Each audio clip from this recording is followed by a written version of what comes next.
Good morning. This is Otero welcoming you to the one.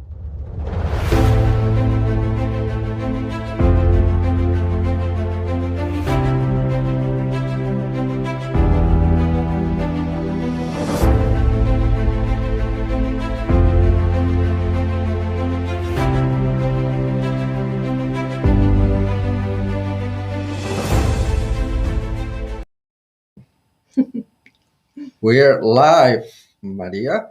This is Otero welcoming you to our weekly Success Stories. It's Friday, right? So we're going to call it Success Stories Happy Hour. It's Friday. Can we do that? Happy hour. Well, you can put the time you want for the happy hour, but the good thing is that it's Friday. It's Friday. So we're going to enjoy this weekend. And before we go actually to our house and enjoy the weekend with the family, I want to introduce our special guest today. We have three wonderful ladies. Yes. And I believe I lost connection with the guests, but we have Esha Mansinghh today, Dr. Renu Raj, and Angela Posillicollico. Good morning and welcome. Morning. Good morning. Thank you for having us. Oh, it's our pleasure. How was your week? Week so far is good. Good. You were at the Miss Universe, I believe. Oh, yes, we were at the Miss Universe and Maria Michaela was there. And I have to tell you, when I put her in front of the camera, I was shocked. She is such a natural. I can't wait to get that video and show it to you. I mean, we put her with VIP television and whatever questions they asked her, she was just amazing. She answered them. If I had to coach her, I could have not done a better job. She was fabulous. Wow, I'm so That's glad excellent. to hear that. Excellent. And yes, I also saw one of the pictures on Facebook, and the girls looked beautiful. They were queens, nothing to envy to miss all the candidates for Miss Universe. No, and we have the best host in the world, Angela Posillico, so you can't beat it. Thank you. Thank you. So today we have USA, Angela, and then we have Esha that is from London, right? South Africa. So on the world. From South Africa, so I should be saying good afternoon, everyone. And Elle, it's really happy hour here because it is 5 o'clock in the afternoon. Happy hour. I'll be right there. That's not right. I'll be right there. No, it's wonderful. You know, I really miss the whole beauty pageant talk and the beauty pageant phase because you know, I did a bit of it on the Miss India side in South Africa a few years ago. So I'm really glad we got some beauty queens around the screen. But if I'm not mistaken, the former Miss Universe is from South Africa, right, Angela? Correct. Oh, yeah, the former Miss Universe, yes, from South Africa. Beautiful woman, too, yes. Yeah, we're very proud. Zozobini, proudly South African. So tell us a little bit about you, Miss Esha, and your organization. Sure. So I live in South Africa, as I mentioned, in the hub of the country, Johannesburg. I work for one of the leading logistics businesses, not just in South Africa, but also in Africa, called Imperial. I currently serve as, luckily and fortunately, the first and currently only woman on its executive committee, and it's a JSE listed business. And I think the great thing about working for Imperial is that we've got a very strong purpose of connecting Africa and the world and making a difference in people's lives through giving them the access to quality products and services, because we obviously take medication and food to people across 20 countries in Africa. So just by the virtue of what I do, it gives me a purpose myself as an individual to wake up every morning. And it's really all about impact. So that's what I do in my work life. And in my personal life, I'm also a TV presenter. As you know and have engaged with me, you know, I've also been recognized for a lot of my work in the social impact of women empowerment space. And most proudly, I'm a mom of 2 young kids and a dedicated wife too. So that's Esha Mansinghh in a nutshell. Wow, that's a great presentation. She's multitasking. So another lady with 2 young kids like our CEO Maria. So you both have bored. You're bored all the time, nothing to do, right? Oh, absolutely. No, no, we just look, if I'm going to put it this way, we just look for a moment to ourselves. So it's quite the opposite. I actually had to lock my door to make sure that there's no mom dinner. Yeah, I know they don't care about They that, don't right? care. They see a camera, Bam. microphone, they, even the computer, they just want to start playing with that. Yeah. Angela, please introduce yourself. The ones that don't know you yet. Somebody doesn't know who Angela is? Wow. Yeah, a lot of, well, anyway, I will introduce myself. I'm Angela Posillico. I'm the CEO for Miss International World and Miss Latina International. And I have to back up something that, if I'm pronouncing her name right, Esha just said. We've had a lot of women from South Africa that have represented some of our titles in Miss International World. And these women have been amazing. I never have to tell them what to do. They go out there, they volunteer, they bring food to people, underprivileged children and people in their own countries. Mercia Tang, 3 years ago, represented our classic division. She's been absolutely amazing, still going out in South Africa promoting our title. It's just amazing in what she does. She actually started her own nonprofit where she's working with children to try to get them the vaccine, to try to help them with education. And we have a new um, Miss International World that is coming from South Africa. I can't pronounce her entire name, but we call her Edie. And she is amazing. She follows everything that we do. As a matter of fact, I'm surprised she's not on here this morning, but she follows 100 Successful Women in Business in the Global Trade Chamber. She'll message me like at this time during the day or early in the morning and says, I love what they're doing. I hope I win a title so that I could be part of the Global Trade Chamber and 100 Successful Women in Business. So, one of the things I'm very thankful for is Maria and Al for giving me the opportunity to be part of both of your organizations because it does make an impact with women from around the world. They see this, they appreciate it, so they know that we're doing something to empower women. Besides being involved with a pageant, they know now that they have a platform to go to, that they can get involved with 100 Successful Women or the Global Trade Chamber and know that with their title, they can do something different. But at the same time, they're not only empowering themselves, but they are getting that message out to women around the world. And with what's going on today, very important. Absolutely.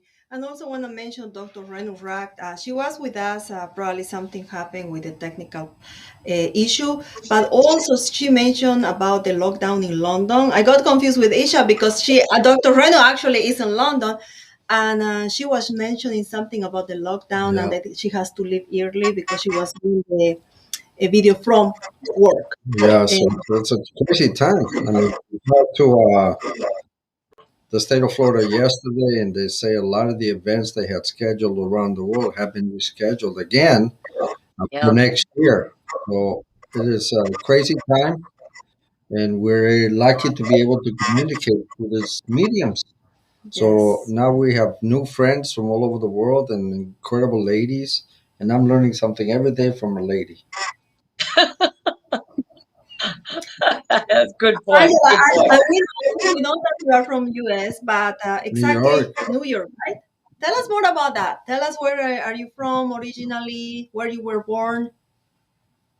Well, originally I'm a Jersey girl. Okay, when they made the movie Jersey Boy about Frankie Valli, I always said they, and it's so funny because a lot of people know, some people know, but some people don't know. I really started out as a professional singer, and I had the opportunity of opening up for Frankie Valli twice. And my cousin's also a professional singer, and he opened up for him as well. And we always said they made the movie Jersey Boy, they should make the movie Jersey Girl. And if they did, I'd be the star in that. Okay. But I did work in Manhattan for over 27 and a half years. So by doing that, I picked up a New York accent. So most people think I'm from New York. But if you live in Jersey and you lived in Bergen County, you were 20 minutes. All you had to do was cross the George Washington Bridge. So you were there. And if I wanted to go dancing in Boston, that was only a 5 hour ride. That's how I met Al. We were in the same circles, you know. And at night, the Club Lucifers, you don't know what anybody looks like. So if you grab them to dance, everybody looks good. So, but growing so up the in people Jersey they was an experience because you do get that New York Manhattan mentality. People that live in Southern Jersey, not so much. But if you're in the northern parts, you could actually say I'm a New Yorker. So Maria, you're correct on that. She's a New Yorker, in heart and everything, spirit. Exactly, So exactly. one of her famous songs is New York," that she sang in many places, right, Angela? Oh yeah, I remember. Remember Oh on my yeah, birthday 2 years ago. I always remember that day because Angela was singing. She sang at your birthday in New York, New York. She tore the house down. She brought the whole restaurant to a stop. She didn't yeah. need a microphone. No, she doesn't. Angela does not need the microphone. That's part of her right of being a No, New don't York. need. Well, and Al, I think Frank Sinatra always said it perfectly in that song. If I could make it there, I could make it anywhere. New York, New York. And that's very true because working in that city was very tough. And I mean, my husband Al worked there for 30 years, did very well in the communication industry. He worked for MCI, Cable and Wireless. I mean, he was the top salesman in both uh, organizations. In fact, the running joke with him was stay home. You do more sales when you're home than when you're in the office. And I have to say, I think he taught me well on that because uh, I find sometimes I get more business by communicating this way than if I'm actually out at a live event. Yeah. And I just want to say that during this pandemic, both of you have really started something because it's a great way to connect to the world. And I know she's listening right now, so I want to give her a big shout out. Our great friend Dakshata, Miss International World India. I see her coming up on the chat. And she was going to be here. She was going to stay here for the entire month of May. But unfortunately, you know what's going on in India right now. COVID has all of a sudden escalated, and it really is such a shame. She will be here in July, and I'll be able to get her up to the office. And she's such a great inspiration, not only to women in India, but even to some of my ladies here in the United States. And her and I have started a new organization where we're going to do a training program so that we can train women in the world of pageantry, but also in community service. And one thing that we're thinking about, because I did see this while I was at Miss Universe, we are looking at taking the India franchise for Miss Universe, where the International Glamour Project and Miss International World will become a stepping stone for women that want to get into Miss Universe. So that is our goal, and that is our next step, because we saw so many women. I mean, even Michaela, all these women have dreams of becoming Miss Universe. So if we can be a stepping stone for them and provide that opportunity, then that just opens so many other doors. And you know what? It'll fit right in with 100 successful women in the Global Trade Chamber. So if we do that, we'll make sure that both of you are definitely involved. Absolutely. Thank you so much, Angela. And also, yes, a Beautiful. big hi and hack to Dr. Akshata. We had Yes. Dr. Akshata in our show some months ago. Yep. She's amazing, Yep. and she's also part of the advisory board for the Global Arts Academy. Yep. Great Because of lady. the pandemic, as we know, Amazing. we have to put everything on pause, but we're going to start, little by little reactivating that division for the chamber. So, hi again. Also, we have people actually from India. We also have Manisha. Then I saw also Judith. Welcome. And then my next question is for Esha. I want to ask this question. Tell me something funny that you can remember from your childhood. Sure. But before I do that, Maria, I also just want to say namaste to everyone online and to Angela. Wow, a lady of so many talents. You won't struggle to find your next act when we can all go back to having awards in person in future. And just listening to the three of you speak. Although I'm in South Africa, New York's got to be one of my favorite places in the world. And I mean, I've had traveled there 30 times in my lifetime, always about twice a year. And last year was the first time in my working career that I hadn't made it to New York. So you guys are really taking me down memory lane here, and especially shopping. I just want to put that on the table. But anyway, moving on. So, coming back to something fun that I remember from my childhood. Well, call it fun or call it embarrassing. But I remember clearly that I was probably around 8 or 9 years old, and one of the radio stations in South Africa was having a big celebration. And so they closed off or blocked off some, a few of the roads around the studio and major street party. And coming from a very conservative background, I had to get my parents' permission at that age to attend the event with my aunt and with my cousins who were also my age. And I think that's also the age where you start to become very self-conscious and watch your appearance and make sure you don't have any zits or stains and all of that. And we were at the kitchen, and the next thing, this clown or this clown character on stilts comes up to me with another chubby little clown on the side, and they say to me, "Oh, you look, but you look like you're a mom." And so I look at them and I say, "Well, actually, I'm only 9 years old." And the next thing, the one clown whizzes me across the road in this dance, and everyone, and I'm talking hundreds of people, just stop to watch. Everyone bursts into laughter. So it's fun looking back on it, but it was very embarrassing at the same time.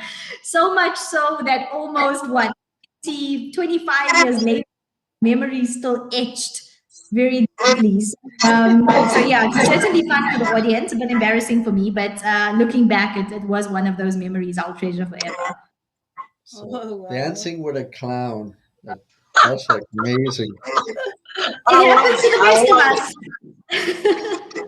Well, I can't say I ever danced with a clown. So There's always something. I mean, with the Global Trade Chamber, you always say that we need to aspire to something else. So there you go. You've got something to add to that bucket list of my yours. bucket list, but it has Oh, to be you a, have your bucket a list. girl clown. I'm not dancing with a I'm sure clown. Angela can arrange that at one Yes, of you can. the upcoming pageants, right? So you've got it sorted.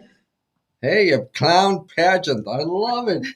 I love it. Yeah, that'd be funny. That would be great. Yes, yes. In fact, with all the Where you clowns that from they've again? had to wear with the circus, they need that. A clown pageant. I That's love it. right, a clown pageant. Esha, where are you originally from? So I am originally from South Africa. So I have Oh, been born in South Africa for most of my life. But I think it was three generations back in my family that actually came across from Punjab in India. So my roots go back very deeply into India. oh, that's wonderful, wonderful. So we're so happy to have these great ladies. Uh, Tell me something about uh, the industry, Angela, that has changed due to the pandemic. How do you see your industry affected by the pandemic? Well, it did get affected to some point because even Miss Universe had to hold off doing their pageant for a year and a half. And I think that's why the crowd just went so crazy Sunday night because, people have been locked down, things have been canceled, and Mm, everybody had to try to find new ways to promote. Now, one thing that we did is, when the lockdown took place, and of course, nobody was doing events, nobody was going anywhere, and the cruise lines have been sidelined up until now. And, we kept changing the date of my event, but it just not was not happening. I knew I had to do something to really promote the organization, keep it alive, and keep my ladies going. So, of course, one of the great things was a lot of times when you had events online, I was able to get on. The women saw this, but we got involved with a lot of advertising. We used magazine platforms to keep our message out there. And one of the greatest things that we did was to get involved with Supermodels Unlimited magazine, who did a lot of articles on our women, promoted our Miss International World as their elite supermodel of the year. But I'm very happy to say that we had several billboards go up throughout the country and especially in New York City, advertising our women with our logo on there and also Supermodels Unlimited logo. And that was great because you had women from all over the United States that saw this and said, oh my God, during a pandemic, these people are still promoting, they're still getting involved. I've had several magazine companies that have called me and have done interviews with me because they said you're one of the very few pageants that's still out there promoting. mm, And something I'm also very proud of, and we have to thank our great friend Janny Flores through Buena Vista Media and AARP there were 12 people in South Florida that were chosen for the Icon of Valor Awards. And I was one of them that they honored because they did see that I was able to keep my company alive during this pandemic. So I think what I've learned during all of this is that you have to be creative. I could have sat back in my chair and said, you know what, this is the end. I'm through. I don't think we're going to stay alive. But if I did that, well, where would my integrity be? And women would not be able to look up to me. So I said, I have to do something. So I've used Zoom, I've used interviews, but I was able to use advertising. And I'm sorry? You also did a beauty pageant contest. Remember the Online? The online, what was the name of the pageant? With Yeah, we did. We did. No, we called it Miss International World. We did an online beauty pageant. And then, that of was course, a very interesting Yeah, concept. it's excellent. Yeah. And not only that, when we did the port last year, when Successful Women, when we were at the port and we were having the problem trying to go live. Yeah, we did a that was live very fashion smart. show. That was amazing. Yeah. That was a very nice show. And it Well, was we done all very adapt well. and work Yeah, it was together. done. It was done very well. We followed protocols. And I do want to say something to Esha when she's talking about South Africa. Another woman that I forgot to mention, Michelle McLean, who was Miss Universe 1992 from South Africa. Yeah, I So remember. Yes. she's still, and she's a 100 successful women in business. She's still out there using her title and her platform to promote women. So I have to say, South Africa has produced so many amazing women. So, Esha, I have to say thank you for that. Absolutely. Esha. Yeah, thanks, Angela. I mean, I think, to your point very quickly, if I may, I think the one thing about South Africa is that, people always talk about the struggles and, people talk about the history. And, I think there's always two ways of looking at it. And I think what a lot of women, and with the support of our male counterparts and partners in business, have actually decided, to take the leap of faith and take the opportunity and, not just focus on the negatives of our past. And, I think we're on a trajectory now, particularly because of role models like Michelle McLean, for example, a great example of women that took opportunity very earlier on in the history of South Africa and created a global platform for other women to follow. And if that wasn't created, it wouldn't have inspired, the younger generation of women in South Africa to realize that, look, it can be done despite, being in what some people call South Africa sometimes, and despite all the challenges. It's really about taking the opportunity. So, and this is not just a comment around South African women, but, to yourself, for actually promoting these platforms and introducing from Africa to be part of that journey. I think it's very much without us realizing it. I think the amount of collaboration going on into promoting women in Africa has certainly come across in a lot of initiatives taken by other leaders like yourself, Angela, like the Global Trade Chamber. So please don't underestimate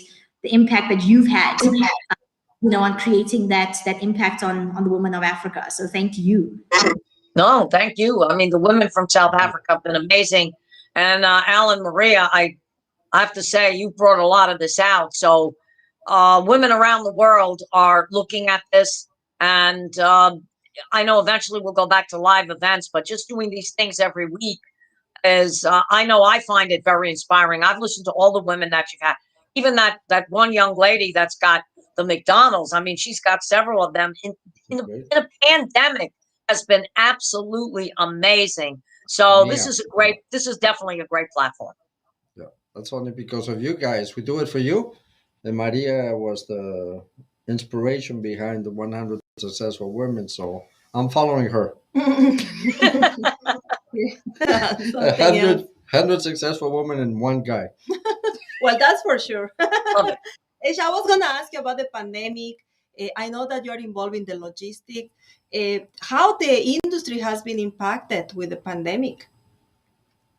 Yeah, severely, especially at the start of the pandemic, when many of the countries of operation went into hard lockdown.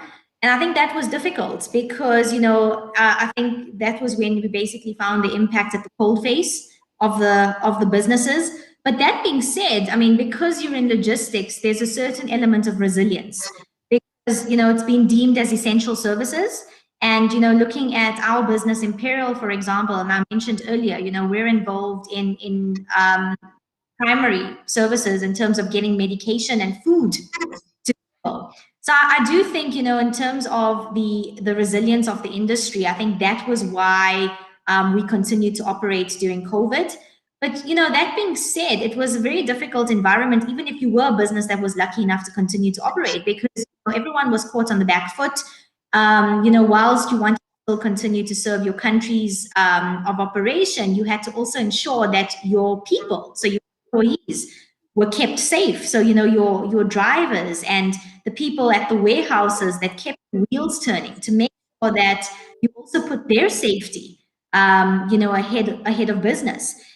And the other thing that we also started to see was there was a lot of opportunity that came out of COVID. So Angela points earlier around being creative, and what we've been seeing in the industry is that you certainly had to be agile. So for me, COVID was very much about the theme of, are you in it for survival or are you in it for resilience? And the companies and the businesses such as yourselves that continue to thrive and that are resilient was because we were agile. Decision making was quick. We were able to pivot, the famous buzzword of last year. And we took the opportunity. So, if you look at logistics particularly, I mean, the opportunity in terms of supply chain to digitalize supply chain, and your clients want more visibility, but there's opportunity in terms of the digitalization and innovation aspect. There's opportunity in shift to more e-commerce and more online sales. I mean, all of us are doing it. It's become second nature to us. If I look back at the South African environment about a year ago, not as many people were engaging in online sales. It was something that only a selected amount of people actually engaged in, and us actually would visit a store, visit a shopping mall. Some of us were skeptic about spending money online, because of fraud or whatever it was. And I think Yeah. COVID has just forced all of us to fundamentally shift our mindset and pivot towards the new ways of working. And so, yes, I mean, long story short, I mean, it took a significant impact on most of the industries, but I think logistics was more resilient. But that being said, I really think we are in a new normal. And I think all of us as businesses have been forced to change our business models to become more innovative. And, for those, and you may probably think of, look, well, listening to me think, well, what are you talking about in terms of innovation and digitalization? Because many of our countries were already doing that. But, for countries in Africa, it was a longer journey. But hey, we did it. And many of the businesses are thriving now. And this new trajectory of new opportunities. So I think that beyond COVID, many businesses have set themselves up to be more successful than in the past. Yeah, I think it's opened new opportunities as well. And now we can reach more people in more countries through the digital world than we were able to before. Because how many countries could you fly to go find clients or call on the phone? So now Right. this has opened a whole new The world. only thing, We know that, yeah, and I think, yeah, yeah, sorry. I think the only final point I would make on that, though, is the one thing we have learned, though, is that you can't take away from the human element. And I think that was probably one of the biggest challenges. And being a business where, with 26 countries, the fact that management teams couldn't engage with people, we hadn't visited operations in a long time. That's one component of it, that human element. You can't replace it no matter what. But the flip side to that is that I think it's forced companies to become a lot more efficient and cost effective, because it's actually showed us you don't have to get on a flight 5 times a year to New York, as much as I'd love to. That there are other solutions that work and keeps the wheels turning. So I think that's also the fine balance that businesses have had to strike in the process.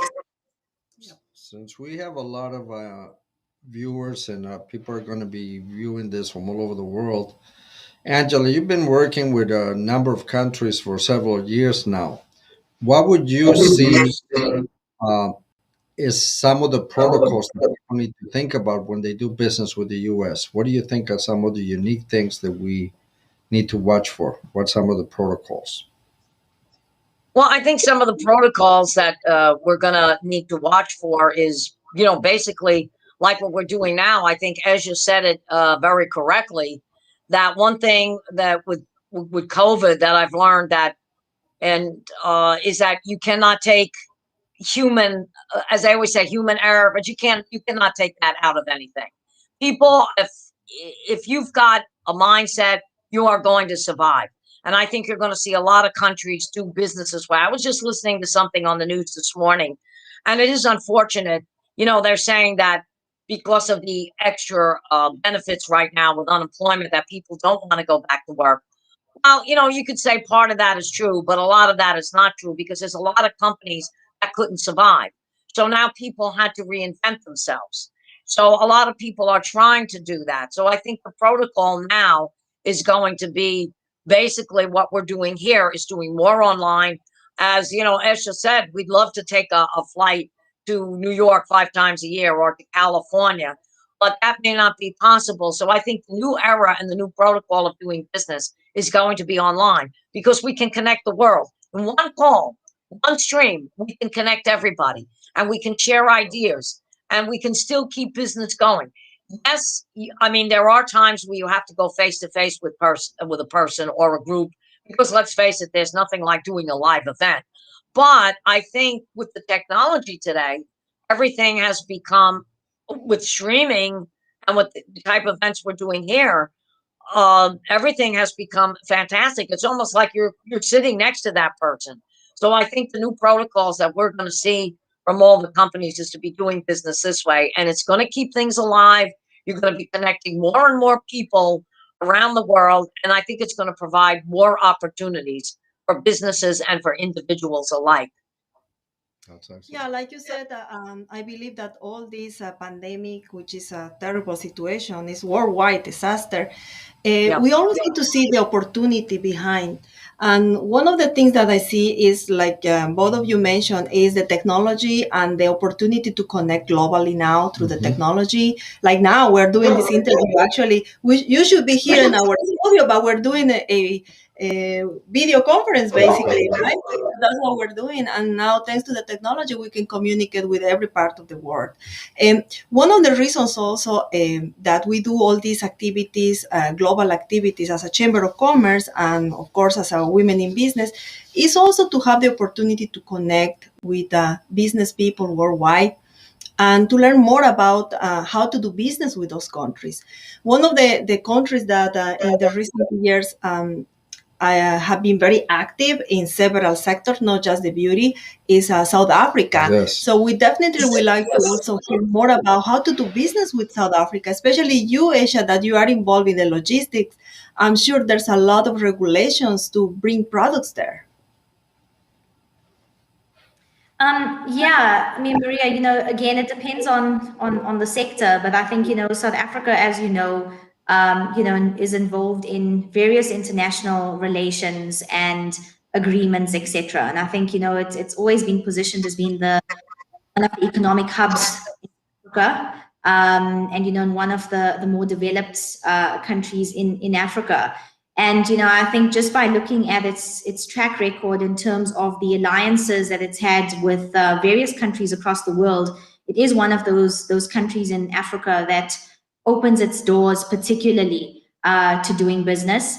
I think one of the upsides to South Africa is certainly our raw materials, particularly in the space of the mining and the commodity space. But I think what we need to do a bit more of is certainly things like manufacturing ourselves, because of course if we can facilitate trade through manufactured products, it would obviously be a tick rather than just exporting materials and importing the manufactured side of things. But again, it's one of those businesses, be it through South Africa as its own entity or through the African Union. There's many other collaborative platforms for doing business here. There's many listed corporates. So if you just look at the private space, I mean, using Imperial as an example, many of the businesses that facilitate growth and economic growth and stability in the country partner with numerous multinationals, etc., across the world to make sure that we get the right product in country, depending on the sectors that you're in. So, the country is like any other bound by certain trade agreements, of course.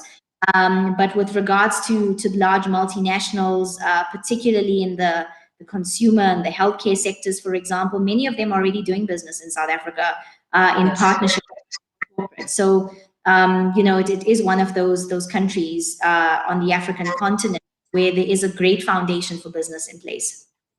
It sounds to me like South Africa is a hub to Africa, correct? Look, it's one of the hubs. It is. There are many other African countries, that are showing great potential and great growth. South Africa has also had its challenges, as you know.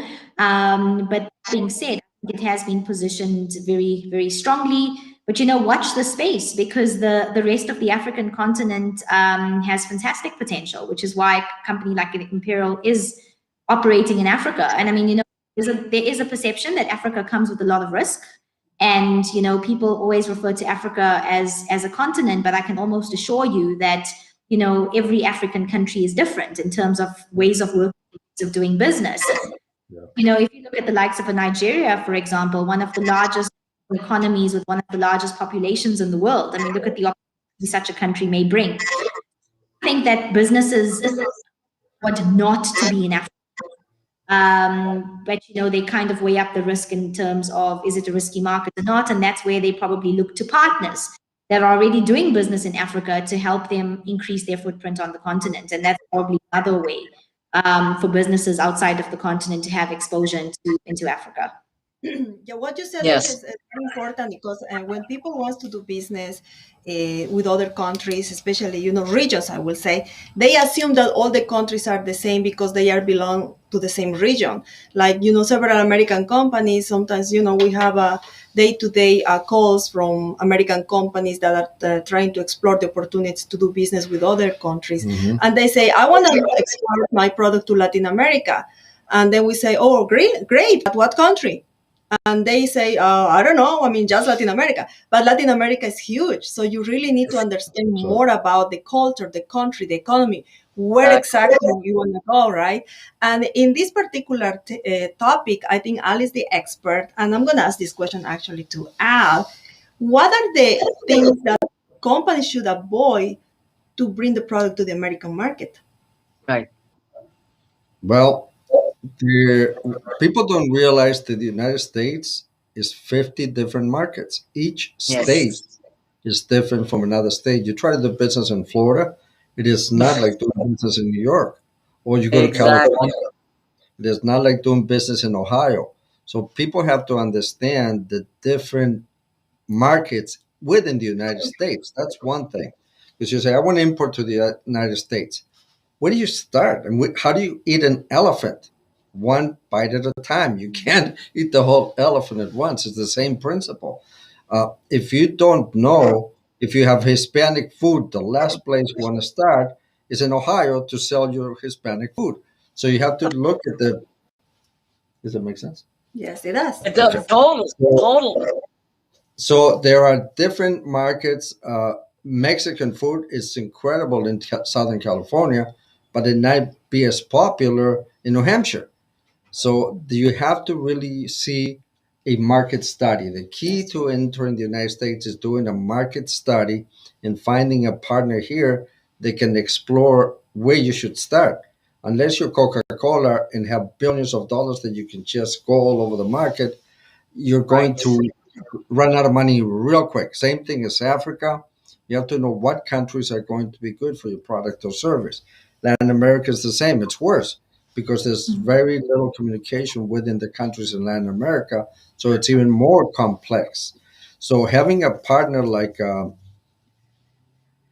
Imperial Logistics to at least explore, because they know the whole African market, is going to Right. be very challenging. So find a partner in that country. In the United States, you find a company or an organization like the Global Trade Chamber. Have you heard of that? Yeah, I think it's Yeah. Facebook, right? Well said.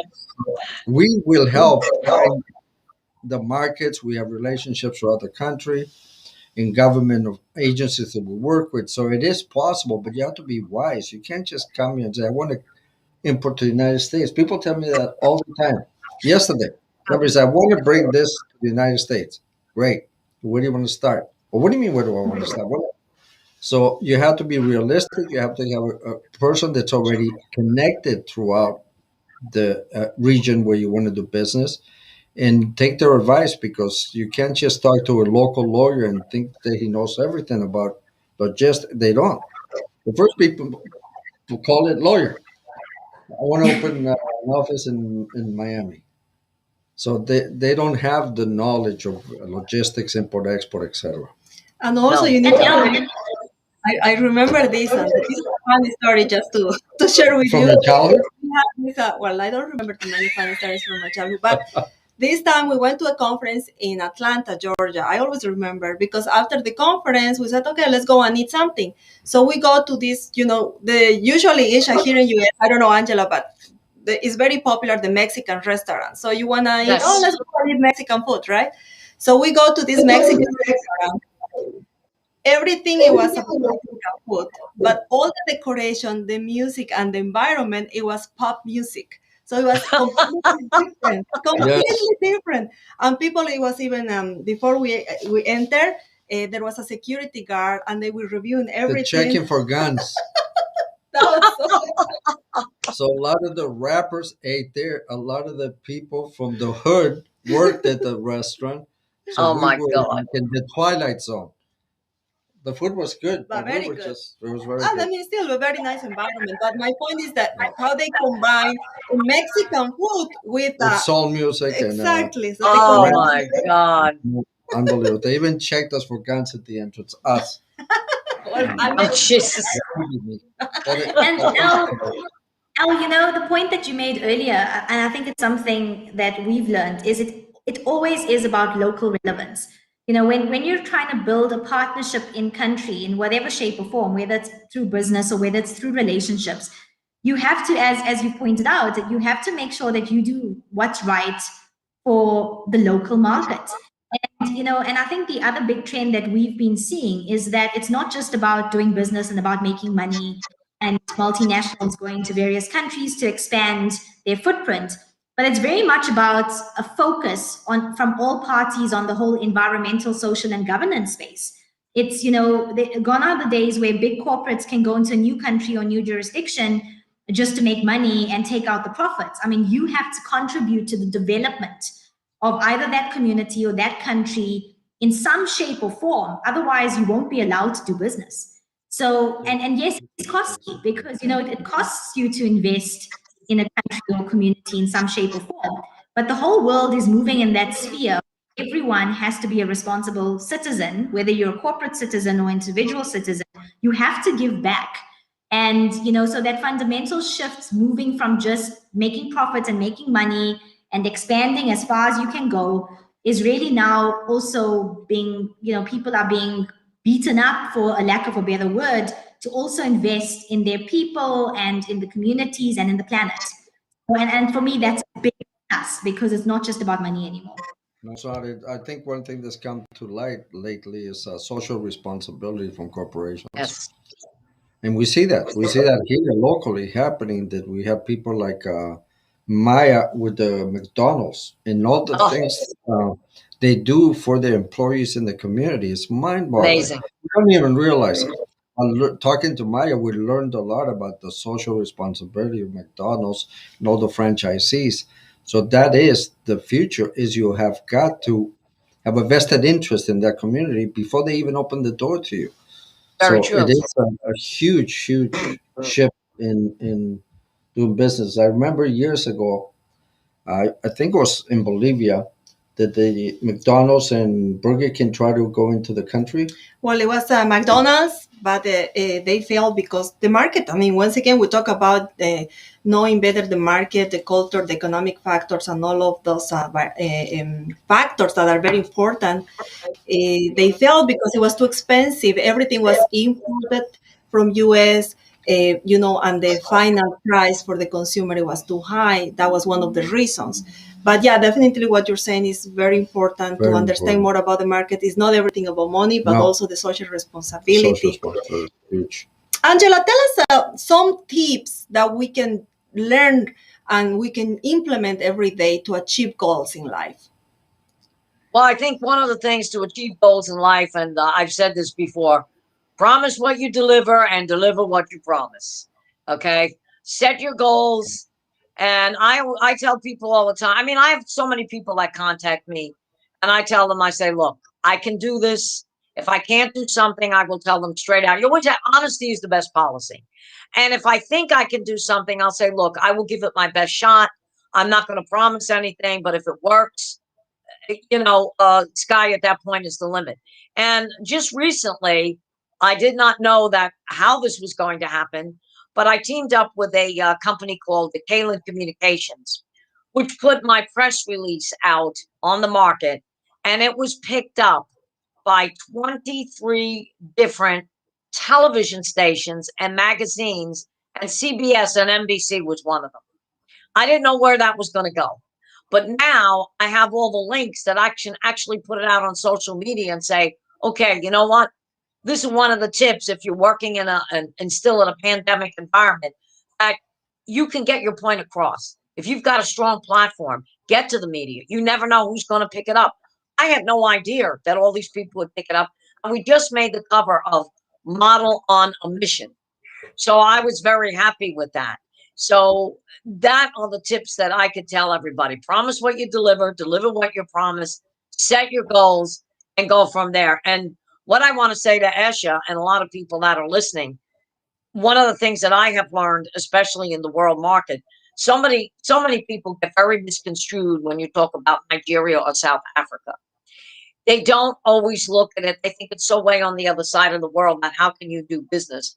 But you've had some prominent companies, some prominent people that have come out of those regions. And I'm proud to say that I have worked with two fabulous women that I've had in my organization that are still out there promoting their titles, doing things, and just trying to help people from around the world. I mean, look at what Esh is doing. I mean, her company is absolutely fantastic. And when you talk about markets, Al, you're definitely correct, because when I was the trainer for Lancome, one thing that I learned, certain products were not going to sell in different states. Take, for instance, in the New York area, there was only a certain time of the year was self tanners and anything that protected you, sunscreens, because we only had 8 weeks of summer. So why was I going to keep all that merchandise on hand all year Yes. long? When in the Florida market, I knew that was all year long because of the weather and the So, temperature and being exposed to the sun. So you are 100% correct that we've got 50 states here. And if you don't know the markets, yeah, we have a lot of people that say, I want to get involved with the United States. Okay, great. Where do you want to go? What do you want to do? I'll get an attorney to help me. And like you said, you brought up a very good point.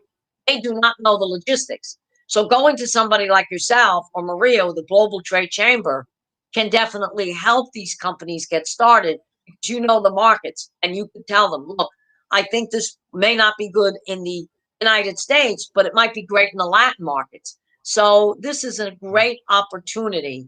yeah, And I tell everyone, this is a great tip. This is the reason why you have somebody like the Global Trade Chamber who can guide you. And if you're guided correctly, you will become very successful.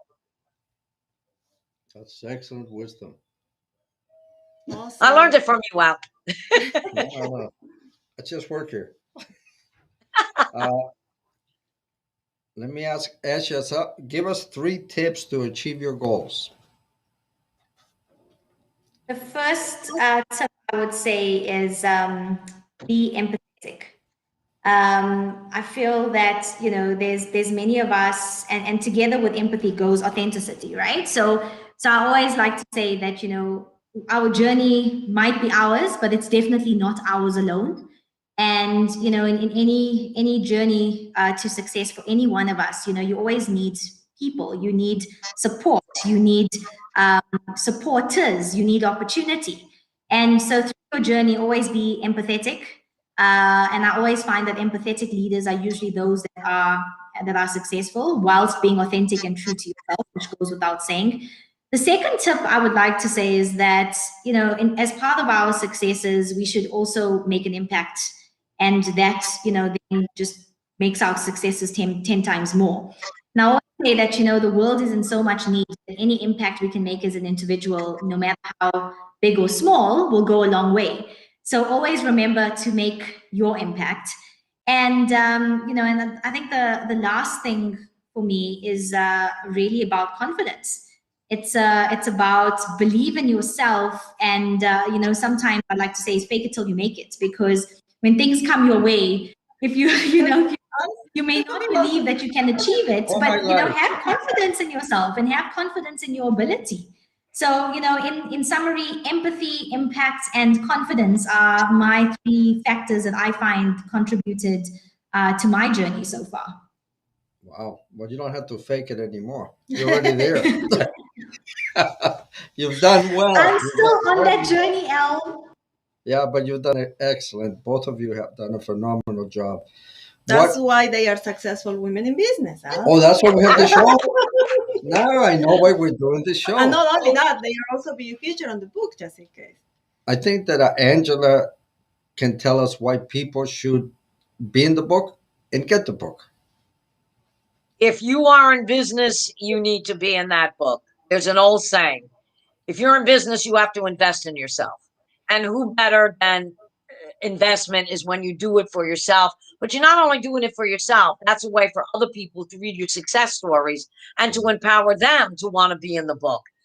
I think it's a fabulous opportunity. And the more women that are in that book, the more successful the book is going to be. And you know what? I've learned that when you publish books like that, you'd be surprised how the mainstream media picks it up.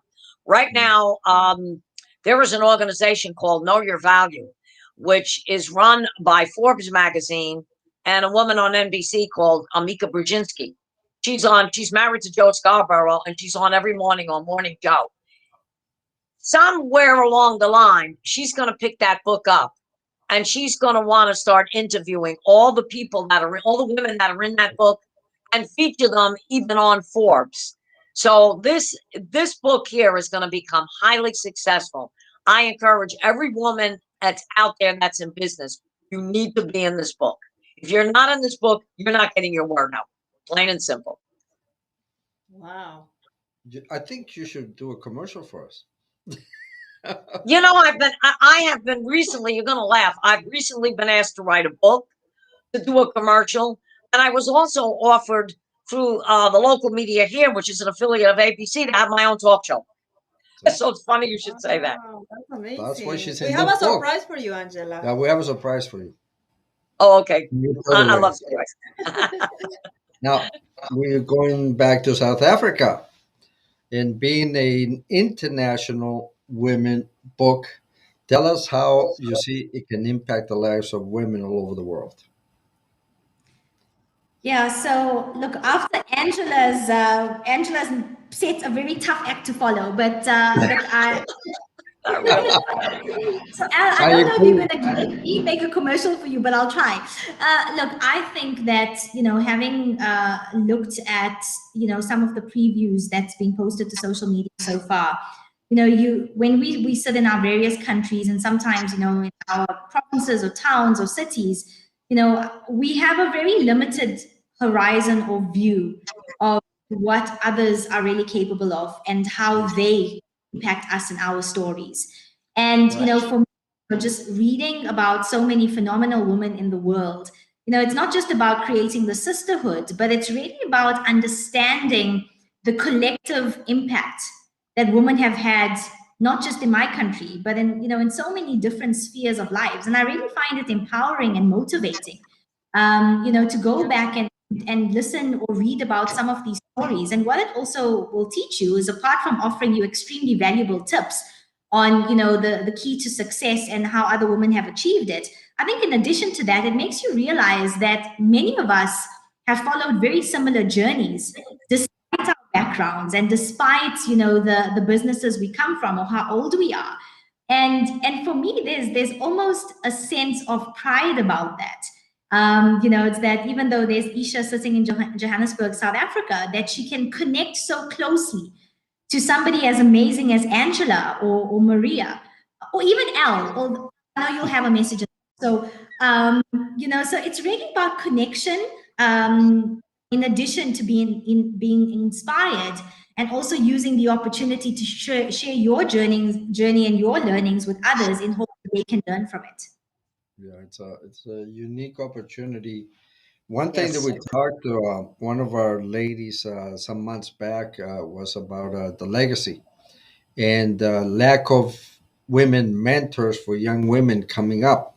So I think the book, these interviews, and you the young ladies and ladies that are just touching the world are going to have a huge impact on young women coming up in struggling economies in countries where there's not as much opportunity as here. So I think everything you ladies are doing is just admirable. I'm impressed. And definitely, this book is going to be a total success. We're going to officially launch the book on January during in a live event. We're going to be sending you more information regarding this amazing event. Yes. Please RSVP now, save the date because it's going to be an Yes. amazing event. At the same time, we still have some spots available for the first volume of the book because we're going to have two volumes, volume 1 and volume 2. And we're going to have it annually. Yes, we're gonna have annually book. So far, everybody's very excited about this book. Even as actually this afternoon we have the meeting with the publisher, and we're gonna start talking about some details in terms of the layout and the design for the book. So everybody's super excited about this. Remember to visit the website www.100swb.com to get more information regarding the book. And for the ones that want to buy the book, soon we're gonna start giving you more information on when and where you can get the book because it's gonna be available on Amazon All over the world. all over the world. That's amazing. Thank you so much. I think we are almost Out of time. out of time. Yes, Roland. Before we leave, can you put everybody on the screen so we can take a nice picture? Oh, picture. Ronan. Our Ronan is still awake. There you go. I think we're gonna need to use that one. Perfect. Yeah, beautiful. Okay, so everybody look at the camera and I have to smile. get the camera. Who's going to take a picture? I will. You will? Don't worry. Just you- look at the camera and smile. Okay, perfect. How did you do that? You didn't even touch anything. Technology. This woman just blow me away. She's sitting here just taking pictures with her mind. How do you do that? With her mind. All right. All I can say is I'm highly impressed every time we have the show. Great new friends, like you said, Sasha. We're building a network of friends and supporters, and this is only the beginning of incredible things for years to come, and we're glad you're a part of it. Great. Thank you so much for having it. And all I can say is we'll see you in South Africa as Yes. under the of the Global Trade Chamber. So that's what I'm looking forward to. And it's been great to catch up with Angela as well, and always Al and Maria. So thank you for creating this platform for us. We appreciate you. Thank you so much. Have a nice weekend, Thank Angela. you. Thank you as Thank you, always. Angela. You did great. Thank you. Thank you. Have a great weekend. Bye Thank now. you. Bye.